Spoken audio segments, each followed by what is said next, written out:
మతం లేదు, కులం లేదు అనేటటువంటిది కమ్యూనిస్టుల ఉపన్యాసాలు గుండెల మీద చెయ్యేసుకుని బాదుకున్నప్పుడు బానే ఉంటది గానీ, భారతదేశం మీదన పాకిస్తానోడు పగేంది?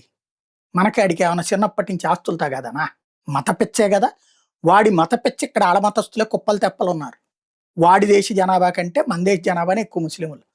కానీ వాడికి హిందుత్వం మీద ద్వేషం, హిందువుల మీద ద్వేషంతోనే గదా! ఆ దరిద్రుడు అసలు ఆ దేశం పుట్టిందే మత పిచ్చతో. ఆ మత పిచ్చ దేశానికి పరోక్షంగా మరొకటి పుట్టిందే బంగ్లాదేశ్. అది మత పిచ్చ దేశమే గదా! కాశ్మీర్‌లో, కేరళలో, బెంగాల్‌లో మత పిచ్చతోనే గదా హిందువుల మీద దాడులు జరుగుతుంది. మరి మత పిచ్చ లేదు అని జాతిని ఉద్దేశించి, ప్రపంచాన్ని ఉద్దేశించి ప్రసంగించడం ఎందుకు? హిందువుల్లో మత పిచ్చ లేదు. కానీ మత పిచ్చ ఉన్న వాళ్ళ వల్ల బలవుతున్నది హిందువులు. టర్కీ వాడికి మనకేందండి శత్రుత్వం? వాడికి మనకేమన్నా భూమి పుట్టక ముందు నుంచి ఏమన్నా గొడవలా? లేకపోతే సరిహద్దు గొడవ ఉందా? వాడు మన మీదన ఎందుకు పగబెట్టుకున్నాడు? ఎందుకు పాకిస్తాన్‌ని ప్రేమిస్తున్నాడు? ఎందుకు భారత్‌లో తీవ్రవాదాన్ని ప్రోత్సహిస్తున్నాడు? మత పిచ్చితోనే గదా!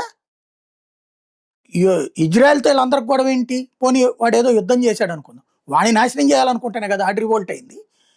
వాళ్ళ మతం తప్పించి ఇంకెవడు ఉండకూడదనేటటువంటి మత పిచ్చ గదా ఆళ్ళది. హిందువులెట్ట ఎప్పుడన్నా అనుకున్నారా? ఇప్పుడు టర్కీ వాడు భారత్ మీదన పగతో పాకిస్తానీ ఫోర్సెస్‌కి ట్రైనింగ్‌లు ఇస్తున్నాడు. Drone training, loitering munition training, missile system, other military hardware గూడా ఇస్తున్నాడట.